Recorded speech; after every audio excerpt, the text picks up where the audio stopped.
Sobre este caso tenemos en el set a Chanel Iranzo Montero, abogado, parte de la defensa del exministro José Ramón Peralta. Chanel, buenos días, ¿cómo estás? Buenos días, nuevamente agradecerles por la invitación en esta ocasión nuevamente a su programa y estamos aquí nuevamente para conversar sobre este tema tan delicado pero también tan importante. Solo queda José Ramón Peralta, del grupo que entró con ese caso.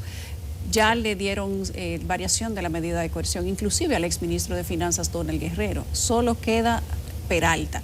¿Por qué sigue detenido digamos que bajo la mirada de la defensa, que son ustedes?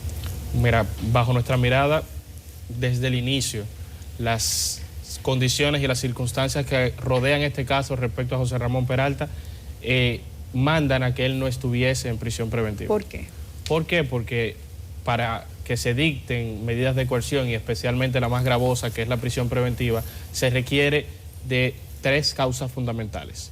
Primero, una causa probable de que alguien sea autor o cómplice de un ilícito, algo que no existe en este caso, y lo más importante, esos presupuestos que indiquen que esa persona se puede sustraer del proceso. ¿Por qué? Porque la prisión preventiva y las medidas de coerción tienen una única finalidad, que es asegurar la presencia del imputado en el proceso. José Ramón Peralta tiene arraigos suficientes en materia económica, familiar, social, laboral, que aseguran su presencia dentro del proceso y, aparte de eso, tampoco existe una vinculación aparente de él con el proceso de que se trate, y eso debería ser de antemano motivo suficiente para que él conozca este proceso en libertad o sujeto a otra medida de coerción distinta a la más gravosa, que es la prisión preventiva. En la parte anterior a que presentáramos la entrevista, veíamos un informe de nuestro compañero Rafael Lara, en donde ustedes, como parte de la defensa del exministro, argumentaban nuevos elementos que ustedes creen el tribunal debe considerar. Cuando estás acá, queremos que seas más, que puedas explicarle a la audiencia para que se tenga el detalle de cuál es la novedad que ustedes aportan al tribunal y que, según creen, podría beneficiar a su cliente. Bueno, mira, yo creo que ya no podemos llamarle ni siquiera novedad. ¿Por qué? Porque nosotros estamos tratando de ventilar ese mismo elemento novedoso desde mediados de agosto. Y todavía a la fecha, que estamos a las puertas de noviembre, todavía no hemos podido ventilarlo formalmente en un tribunal. ¿De qué se trata? Se trata de un interrogatorio que no ha sido depositado, que no es parte de nuestro expediente, del caso mal llamado Calamar, sino de otro expediente de corrupción que lleva la Procuraduría Especializada de Persecución de la Corrupción Administrativa. ¿Qué sucede con ese interrogatorio? Que, para resumirte, el señor Peralta se encuentra en prisión con un único elemento que lo señala, y es la delación premiada de Bolívar Ventura. Esta persona, en el año 2022, asegura que recibió instrucciones de José Ramón Peralta en un lugar junto a otras personas para la entrega de un dinero para la campaña. Una cantidad exacta de dinero que entregó mediante una cantidad exacta y precisa de cheques. ¿Qué sucede? Que nosotros en otro expediente nos topamos con un interrogatorio de más de un año antes, en el cual la misma persona, Bolívar Ventura, declara, en condición de investigado de un proceso penal, declara que alguien le dio esa brecha, ese espacio para entregar una cantidad de dinero a cambio de recibir unos pagos que le debía el gobierno, con una serie de personas. En ese interrogatorio inicial no figura José Ramón Peralta por ninguna parte. José Ramón Peralta no es parte de ningún tipo de reuniones, no recibe dinero, y esa persona declara entregar la misma cantidad de dinero con puntos, centavos exactos. O sea que no fue otro ilícito. Exacto. Se describe el mismo hecho, pero José Ramón Peralta no está. El mismo hecho, pero en el 2022 coloca a Peralta como persona que participa de las reuniones y que recibe las instrucciones, y un año antes esa persona no existía, esa persona no tenía ningún tipo de vinculación. O sea, lo que ustedes quieren decir, palabras más, palabras menos, es que el Ministerio Público presionó a este individuo para que incluyera a José Ramón Peralta en el expediente. No te lo voy a decir de esa forma. Ahora, te digo para la audiencia, para que la audiencia lo entienda. En el 2021 esa persona declara en calidad de investigado. En el 2022 esa persona declara colaborando con el Ministerio Público para no ser imputado en calidad de testigo en el proceso. Un delator, para convertirse en delator premiado. Sí, yo vi el espacio pagado del Consejo de Defensa de Peralta y ustedes hicieron el extracto de esos dos interrogatorios, uno de noviembre del 21 y otro de Aventura y del otro de 2022. diciembre del 22, son casi 13 meses. Y exactamente ahí se ve a Bolívar Ventura imputando a tal y tal mil, lo que sé yo qué, yo cuánto, entregarle un cheque, qué sé yo qué, y a tal presa. Y 13 meses después, el mismo Bolívar Ventura entrega el mismo cheque, todo con punto y coma, fracciones, a José Ramón Peralta. En el 22 saca los anteriores, ¿no? Sí, sí. Yo creo No los suma, sino que los saca. de ser válido esos interrogatorios que dice lo hicieron Jenny y Camacho, debieran hacer debieran hacer una aclaración. Ya con lo publicado, porque realmente sería inaudito que haya ocurrido eso. Pero es inaudito, eso no tiene. Chanel, pero bueno, esta es la parte de la defensa. Hay que decir que uno no tiene manera de concluir porque habría que escuchar lo que diga el Ministerio Público respecto de eso y no tenemos esa opinión. Claro. Hay algo importante que me gustaría que vuelvas atrás y que nos aclares. Te decía al principio que el señor exministro de Finanzas, Donald Guerrero, en el mismo expediente del señor José Ramón Peralta, se le ha conocido una variación de la medida de coerción y hoy está en su casa. Al señor José Ramón Peralta solamente se le permanece y no se le ha conocido esa variación de la medida. ¿Cuáles son los aspectos para que eso no se haya conocido? Y si entienden ustedes que cuando se conozca se dan todos los elementos de presupuesto necesarios para que también se le varíe la medida de coerción. Hace tiempo, o sea, desde el inicio, desde marzo que inicia este proceso, están todos los presupuestos para que él esté conociendo este proceso en libertad, bajo el mensaje también que él ha dado a la misma sociedad de que como funcionario público, como exfuncionario público, está dispuesto a rendir cuentas donde tenga que hacerlo.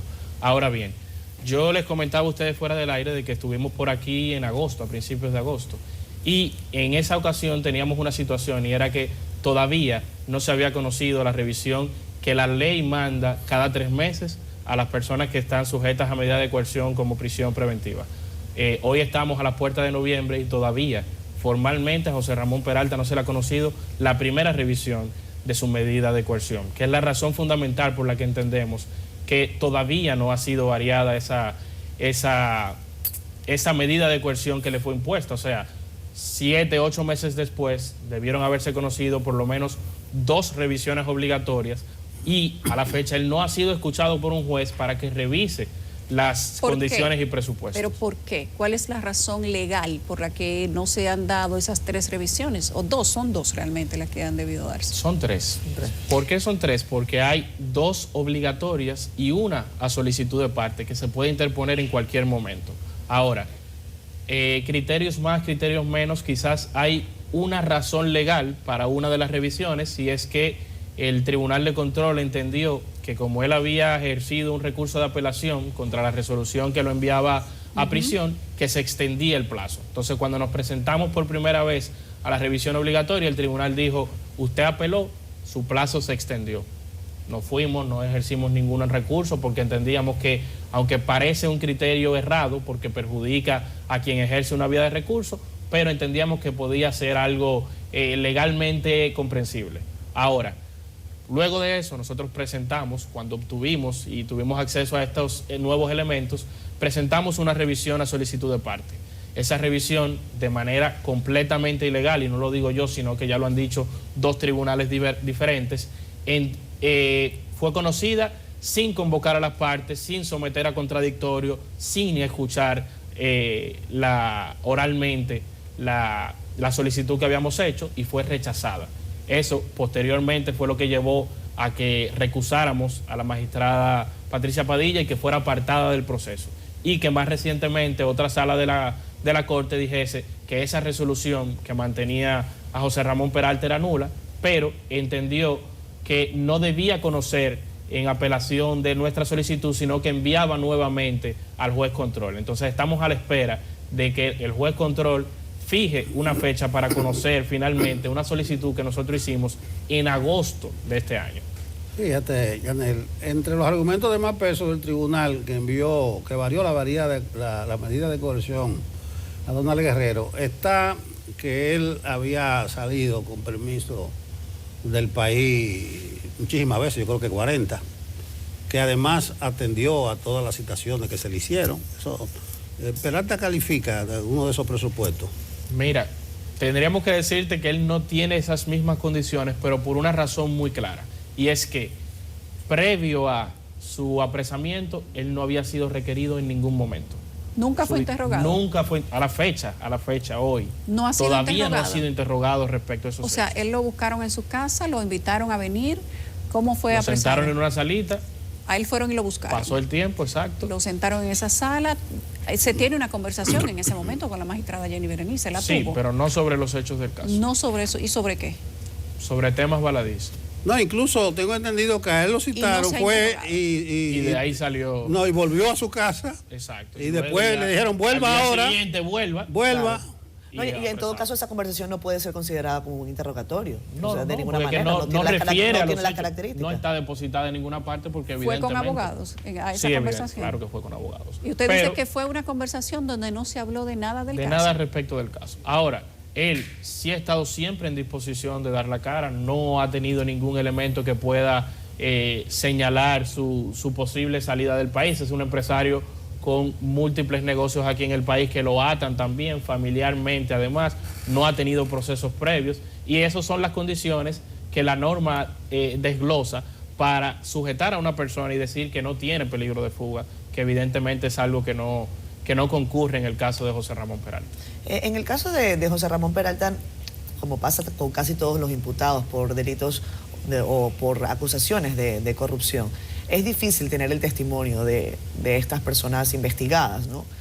Sin embargo, a mí me gustaría que para fines de la audiencia, Chanel, nos ayudaras a comprender las condiciones de detención que tiene ahora mismo tu defendido, ¿no? En dónde se encuentra, cómo están. A la gente normalmente le interesa saber esto porque hay mucha gente que tiene familiares presos y que sufren también de condiciones infrahumanas en las cárceles, aun cuando están en prisión preventiva. Entonces, me gustaría conocer los detalles de la detención en este momento. Mira, José Ramón se encuentra en el pabellón de máxima seguridad de Najayo. Sí.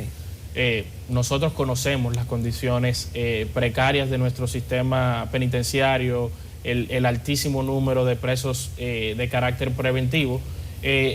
Podemos decir que afortunadamente él se encuentra saludable, al margen de todas estas situaciones que le han impedido ventilar su caso en los tribunales. Él se encuentra con ánimos y no podemos señalar un impedimento técnico o de las condiciones, pero imagínate, prisión es prisión.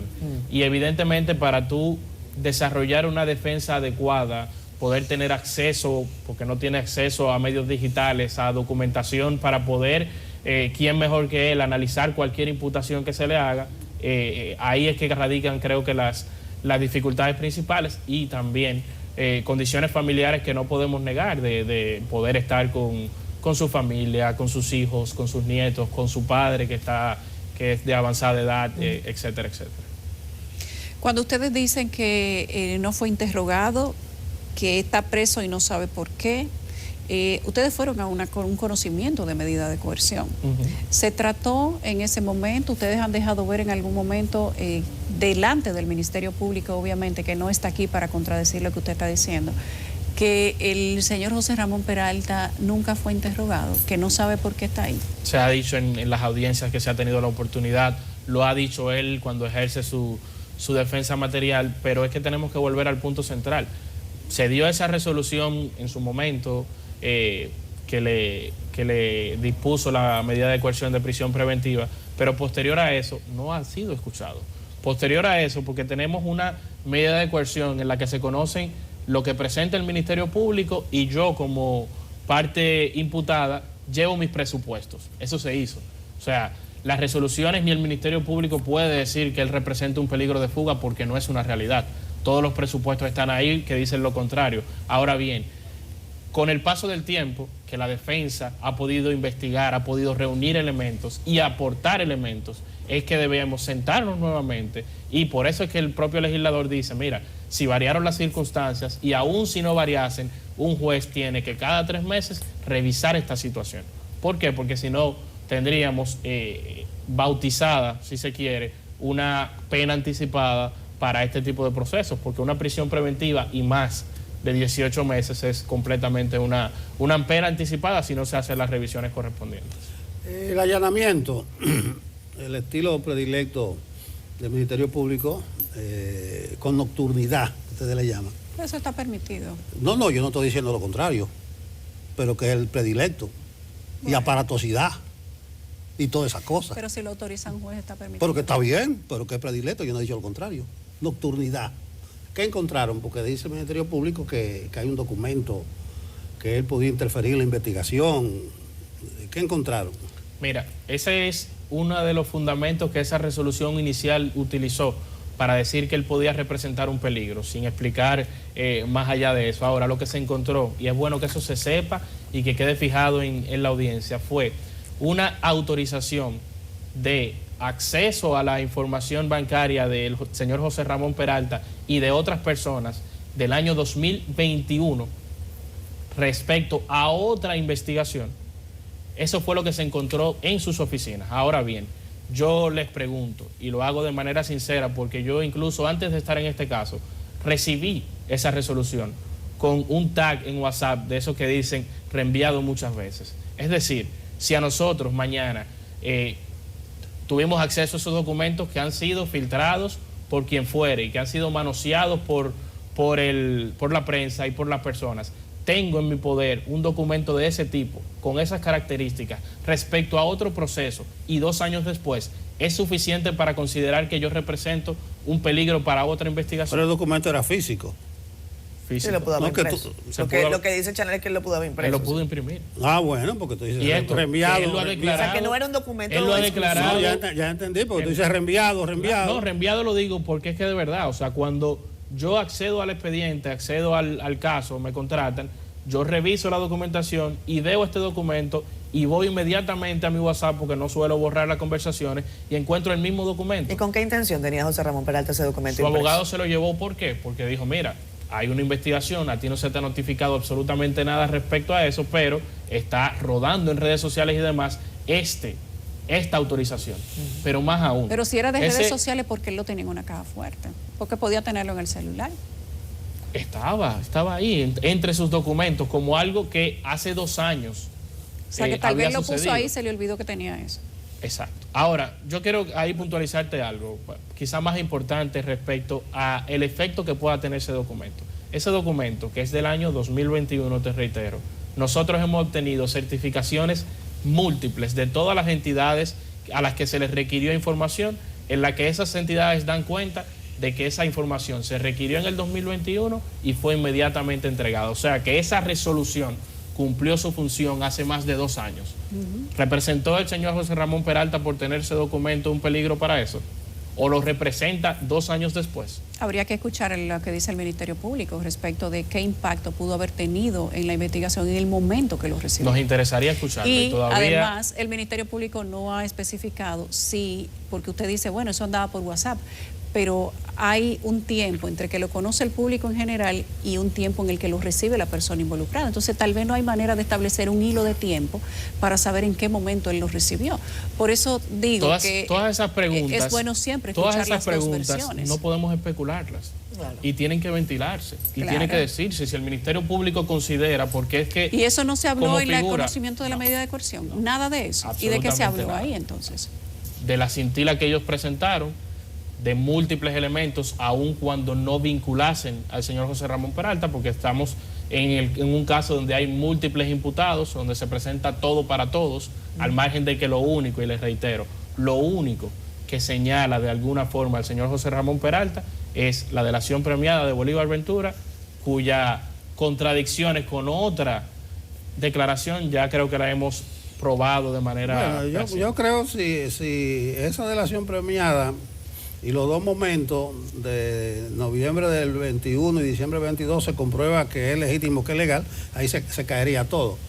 Un arma de fuego encontraron, no sé si el allanamiento, si era legal.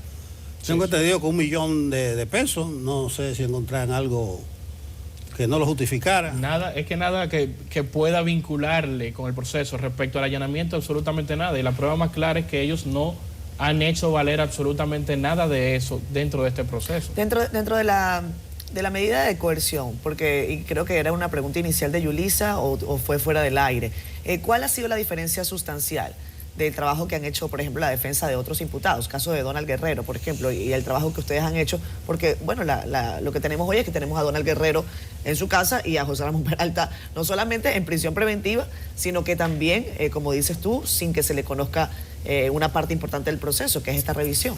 Mira, yo creo, y lo voy a decir eso a título personal, que ha sido fruto de coincidencias muy lamentables respecto a que a él no se le haya escuchado. Porque es que yo tengo la convicción, y el equipo legal de José Ramón Peralta tiene la convicción, de que al momento que un juez escuche formalmente los argumentos que nosotros tenemos, los elementos que tenemos para presentar y la propia defensa material del señor José Ramón Peralta, no tendrá otra salida que variar la medida de coerción. O sea, lo único que pedimos, y que pedimos desde agosto que estábamos por aquí, es que se le escuche, que se permita el acceso a la justicia y que su proceso sea ventilado conforme establece el Código Procesal. Pero las incidencias o incidentes no lo ha provocado el Ministerio Público. Es decir, que no se puede ver que es un interés del Ministerio Público para incidentar. No estamos lanzando una acusación. Lo que sucede es que ya dos tribunales, dos salas diferentes de la misma Corte de Apelación han dicho, mira, no conocerle la revisión, no someter eso a contradictorio es ilegal, es contrario al debido proceso. Ciertamente eso no es culpa del Ministerio Público, pero es culpa de la parte imputada. Es culpa de la parte que se mantiene todavía en prisión. Pero es responsabilidad de quién entonces. No, de la justicia, del sistema de justicia. Exacto, o sea, del tribunal. Del tribunal. Y voy a decirlo aquí, o sea, la primera sala de la Corte, que fue la última que anuló la resolución, decía, mira, nosotros entendemos la situación. ¿Por qué? Porque ellos estaban diciéndole a José Ramón en su cara, mira, la resolución que te mantiene en prisión, que alargó tu prisión sin revisión, es una resolución nula, ilegal. Pero entendemos que esto debe conocerse para poder tener el doble grado de jurisdicción, etcétera, debe volver al juez control. ¿Qué viene ahora, Chanel? Ahora estamos a la espera de que se fije una fecha para conocer la revisión, que repito, porque creo que la sociedad entienda que estamos pendientes de conocer desde agosto de este año. Bien, pues muchísimas gracias, Chanel. Gracias a ustedes nuevamente por la Chanel invitación. Liranzo Montero, parte del equipo de defensa del exministro José Ramón Peralta.